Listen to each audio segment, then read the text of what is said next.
Bahujan Samaj party के सांसद दानिश अली ने किया फिर एक बार भारत जोड़ो यात्रा का समर्थन। आने वाले समय में बहुजन समाज पार्टी हो सकती है महागठबंधन में शामिल। जी हां साथियों, मैं हूं हितेश और आप देख रहे हैं द थिंक। पूरे देश को राहुल गांधी भारत जोड़ो यात्रा के नाम पर जहां जोड़ रहे हैं, उत्तर प्रदेश में भी भारत जोड़ो यात्रा दाखिल हो चुकी है और बहुजन समाज पार्टी जो कि उत्तर प्रदेश में बहुत बड़ी पार्टी के नाम से जानी जाती है और इस देश में महापुरुषों के आंदोलन के नाम से जानी जाती है, इस बहुजन समाज पार्टी, खासकर बहुजन समाज पार्टी की सुप्रीमो बहन मायावती जी ने भी राहुल गांधी को शुभकामना देते हुए इस भारत जोड़ो यात्रा का समर्थन किया है। दूसरी तर्ज पर बहुजन समाज पार्टी के member of parliament Danish Ali, इन्होंने भी भारत जोड़ो यात्रा का स्वागत किया है। आने वाले समय में 2024 के लोकसभा चुनाव को लेकर के भारतीय जनता पार्टी को सत्ता में आने के लिए रोकना बहुत जरूरी है और इसी बात को लेकर के पूरे देश में क्षेत्रीय जो पार्टियां हैं वो कहीं ना कहीं एक होने के कगार पर है, कहीं ना कहीं महागठबंधन की तैयारी में है। ऐसे में बहुजन समाज पार्टी जो कि महापुरुषों का आंदोलन के नाम से जानी जाती है, इस देश में उन तमाम मुद्दों को लेकर के बहुजन समाज पार्टी हमेशा से बात करती आई है, जिसके वजह से हमेशा चर्चाओं में रहने वाली बहुजन समाज पार्टी आज कांग्रेस के भारत जोड़ो यात्रा के समर्थन में खड़ी दिख रही है। कुछ दिनों पहले बहन मायावती जी ने अपने ट्वीट के माध्यम से राहुल गांधी को भारत जोड़ो यात्रा के लिए शुभेच्छा दी थी और शुभकामनाएं दी थी। उसके बाद ही उसके 2 दिन तुरंत बाद दानिश अली जो कि सांसद है बहुजन समाज पार्टी के, उन्होंने भी बहुजन समाज पार्टी की तर्ज पर, मतलब कि मायावती जी के आदेश निर्देशानुसार राहुल गांधी की भारत जोड़ो यात्रा का स्वागत किया है। तो आइए जानते हैं क्या है इसके पीछे का मसला। तो सबसे पहले आपको हम बता दें कि भारत जोड़ो यात्रा जो कि राहुल गांधी कर रहे हैं, इसको पूरे देश में कहीं ना कहीं लोगों से जोड़ने का काम ये लोग कर रहे हैं। साथ में बहुजन समाज पार्टी महापुरुषों के आंदोलन को पूरे देश में लेकर के चलती है और महापुरुषों के आंदोलन को बनाए रखने की जो बात है बहुजन समाज पार्टी करती है। एक वैचारिक आंदोलन अलग तरीके से इस देश में चलाने वाली तीसरी राष्ट्रीय लेवल की, राष्ट्रीय स्तर की पार्टी बहुजन समाज पार्टी है। अब ऐसे में बहुजन समाज पार्टी का राहुल गांधी के भारत जोड़ो यात्रा का समर्थन करना, यह आने वाले महागठबंधन के संकेत हो सकते हैं, क्योंकि बहुजन समाज पार्टी हमेशा से ही कांग्रेस के ऊपर तीखे रवैये से बात करते हुए आई है। आपको बता दें कि कांग्रेस ने इस देश में 60 साल से अधिक समय राज किया है, लेकिन कांग्रेस ने इस देश में वास्तविकता में बहुजन समाज के लोगों को ठगने का काम किया है, उनके हक और अधिकार उनसे छीनने का काम कर दिया है। ये उसका इतिहास भी भुलाया नहीं जा सकता। लेकिन राजनीति में कुछ भी संभव हो सकता है। राजनीति में कोई किसी का हमेशा के लिए दुश्मन भी नहीं बन सकता और हमेशा के लिए दोस्त भी नहीं बन सकता। और इसी बात को लेकर के राजनीति और रणनीति ये दोनों अलग चीजें हैं। बहन जी राजनीति और रणनीति दोनों की बहन जी की समझ बहुत पक्की है और इसी बात को लेकर के आने वाले चुनाव की रणनीति को भी महत्वपूर्ण मानते हुए बहन जी ने शायद राहुल गांधी की भारत जोड़ो यात्रा का समर्थन किया होगा।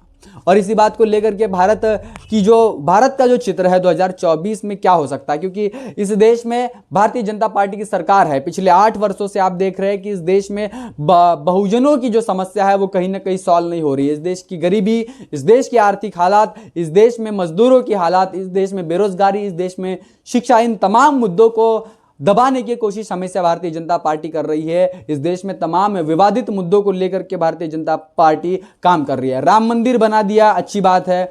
इस देश में हिंदू मुसलमान के झगड़े होना, ये भारतीय जनता पार्टी के इसमें कोई नई बात नहीं है। बीजेपी हमेशा से ही सांप्रदायिक मुद्दों को इस देश में उछालकर अपनी राजनीति मजबूत करने की बात करती है, जहां पर तमाम जो मुद्दे हैं, जनता से जुड़े हुए तमाम जो मुद्दे हैं, उनको दबाने की बात भारतीय जनता पार्टी हमेशा से करती आई है। सांप्रदायिक राजनीति करना, दंगे करवाना या फिर इन लोगों के जो बेसिक मुद्दे हैं उन पर से लोगों की नजर हटवाना। खास करके आप देख रहे हैं मेन स्ट्रीम मीडिया हमेशा जो है गोदी मीडिया के नाम से जानी जाती है, जो कभी इन मुद्दों के ऊपर बात नहीं करते। वो भारत पाकिस्तान के ऊपर बात करते हैं। उनको पाकिस्तान की बेरोजगारी दिखती है, उनको पाकिस्तान की आर्थिक स्थिति खराब दिखती है, उनको पाकिस्तान की जीडीपी दिखती है। लेकिन इस देश की जो जीडीपी है, इस देश की आर्थिक स्थिति है और इस देश के तमाम मुद्दे हैं जो इस देश की गोदी मीडिया को कभी दिखते नहीं है। और इसी बात को लेकर के अभी जो है जो राजनीतिक माहौल जो गर्मा गया है 2024 के चुनाव को लेकर के, वो कहीं ना कहीं इस स्तर पर पहुंच चुका है कि अगर इस देश में भाईचारे के माध्यम से अगर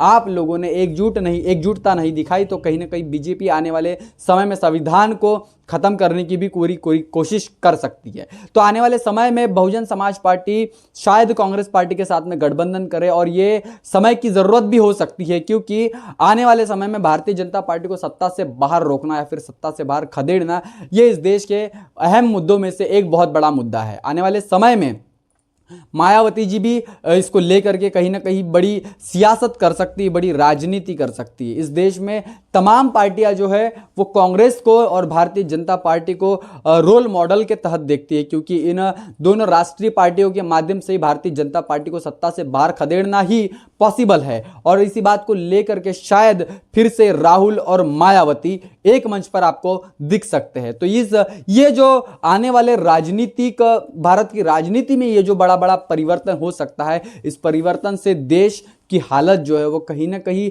एक नया डायरेक्शन ले सकती है, नई दिशा ले सकती है, जिसके वजह से जो है इस प्रत्येक भारतीय लोगों को आने वाले समय में कहीं ना कहीं बड़ा बदलाव देखने को मिलेगा। साथियों, ये जो तमाम मुद्दे हैं, इन तमाम मुद्दों को लेकर के बहन जी कहीं ना कहीं ट्वीट करते हुए आई है। बहन जी ने हर उस मुद्दे को उठाने की कोशिश की है, चाहे फिर वो इस जमीन के, इस भारतीय जनता के लोगों के, चाहे वो पेट का मसला हो, चाहे इस देश की शिक्षा का मसला हो, चाहे इस देश के बेरोजगारी का मसला हो, तो इन मुद्दों को लेकर के हमेशा जो है बात करती है। जहां पर एक साइड में भारतीय जनता पार्टी कांग्रेस के ऊपर वार प्रतिवार करते नजर आ रही है, यहां पर जैसे कांग्रेस पार्टी भारत जोड़ो यात्रा उत्तर प्रदेश में जाती है तो बहन जी कहीं ना कहीं उनका स्वागत ट्विटर के माध्यम से करती है। आपने एक वीडियो द थिंग के ऊपर देखा होगा कि वहां पर भारत जोड़ो यात्रा के कार्यकर्ताओं का समर्थन भी जो है बहुजन समाज पार्टी के कुछ लोग पानी पिला करके कर रहे हैं। तो इस देश में नया जो है संदेश, भाईचारे का संदेश, और इस देश में लोगों को अपने तरफ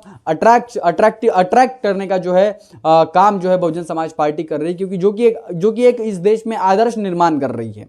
लोगों को किस तरीके से भाईचारे के साथ में जोड़ना चाहिए, लोगों को किस तरीके से अपने साथ में बर्ताव करना चाहिए, इस देश के तमाम SC ST OBC और मुस्लिम समुदाय को जिस तरीके से बहुजन समाज पार्टी ने अपने पार्टी में जो स्थान दिया है वो अपने आप में बहुत बड़ी चीज है। और इस देश में लोगों को सरकार बनने के बाद में लोगों के साथ में जो न्यायपूर्ण व्यवहार बहन जी ने किया है वो कहीं ना कहीं इस देश के लिए आदर्श मानने वाली बात है। राहुल गांधी भी बहन जी को कहीं ना कहीं राजनीतिक कद्दावर मानते हैं और इसीलिए वो बहन जी के हर उस फैसले का सम्मान करते हैं। और ये जो बात है कहीं ना कहीं बहुजन समाज के लिए कहीं ना कहीं गेम चेंजिंग वाली बात हो सकती है। और बहन जी क्या 2024 के चुनाव को लेकर के किंग मेकर कहलाएगी, ये जो सवाल है ये सभी भारतीय लोगों के, खासकर 85% बहुजन समाज के जो है मन में ये सवाल उठ रहा है। तो आने वाले समय में चाहे कांग्रेस इस देश में बड़ा गठबंधन अगर खड़ा करती तो बहुजन समाज पार्टी क्या उसमें शामिल हो सकती है, अगर शामिल हो गई तो इस देश की राजनीति क्या हो सकती है। इस देश में सभी क्षेत्रीय पार्टियां जो है वो बहुजन समाज पार्टी के साथ में मिल करके कांग्रेस को समर्थन दे सकते हैं या फिर महागठबंधन इस देश में हो सकता है। तो साथियों, इन तमाम सारे सवाल जो है हम आपके लिए छोड़ रहे हैं, इसका जवाब जो है आप हमारे कमेंट बॉक्स में दे सकते हैं। अगर आपकी प्रतिक्रिया आती है तो वो हमारे लिए कहीं ना कहीं एक साधुवाद होता है, आपका एक सपोर्ट हमारे लिए होता है। और द थिंक के माध्यम से हम हर वो खबर आपके लिए, बहुजन समाज से जुड़ी हर वो खबर आपके लिए हम पहुंचाना जरूरी समझते हैं। आपको हमारे चैनल को सब्सक्राइब कर हमारे इन वीडियो को प्रतिक्रिया देना आपका बहुत जरूरी है, जिसकी वजह से हमारा मनोबल बढ़ता है। साथियों, इस पूरे मामले को लेकर के आप क्या सोचते हैं, आपकी क्या राय है, कमेंट करके जरूर बताएं। बने रहे द थिंक के साथ, तब तक के लिए जय भीम, जय भारत। बहुजन विचारधारा को घर घर तक पहुंचाने के लिए हमारे YouTube चैनल को सब्सक्राइब करें, लाइक करें, कमेंट करें, शेयर करें और बेल आइकन की घंटी दबाना ना भूलें।